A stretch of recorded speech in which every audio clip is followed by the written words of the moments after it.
मारेगाव वार्ता। ऑनलाईन बनावट औषध विक्रीचा पर्दाफाश।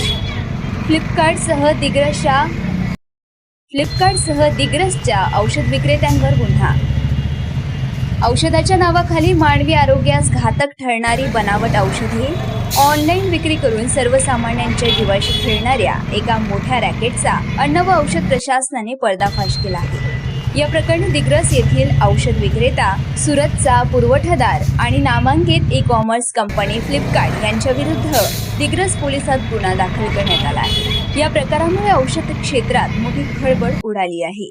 श्री महावीर मेडिकलचे नयन नवीनचंद गड्डा, राहणार Digras, Flipkart internet private limited, Bengaluru Karnataka आणि सुरत येथील अज्ञात पुरवठादार असे गुन्हा दाखल करण्यात आलेल्या आरोपींची नावे आहेत। अन्न व औषध प्रशासन यवतमाळचे अधिकारी मनीष विश्वासराव गोटमारे यांनी 3 मे 2025 रोजी दिग्रस येथील Mahavir medical and general stores मध्ये अचानक तपासणी केली होती। या तपासणी दरम्यान औषध साठ्याबाबत संशय आल्याने त्यांनी मालक नयन नवीनचंद गड्डा यांच्याकडे औषध खरेदीच्या बिलाची मागणी केली। त्यावेळी ही औषधे अधिकृत वितरकाकडून न घेता ऑनलाईन फ्लिपकार्ट ॲपद्वारे खरेदी केल्याचे धक्कादायक वास्तव समोर आले। प्रशासनाने संशयास्पद औषधांचे नमुने नागपूर येथील शासकीय प्रयोगशाळेत चाचणीसाठी पाठवले होते। या औषधाच्या विश्लेषणाचा अहवाल नुकताच प्राप्त झाला असून त्यात ही औषधे बनावट असल्याचे सिद्ध झाले आहे। कोणत्याही वैध परवान्याशिवाय आणि गुणवत्तेची खात्री न करता बनावट औषधे विकून जनतेची फसवणूक केल्याचा ठपका ठेवत हा गुन्हा नोंदवण्यात आलाय। या प्रकरणाचा पुढील तपास दिग्रस पोलीस करत असून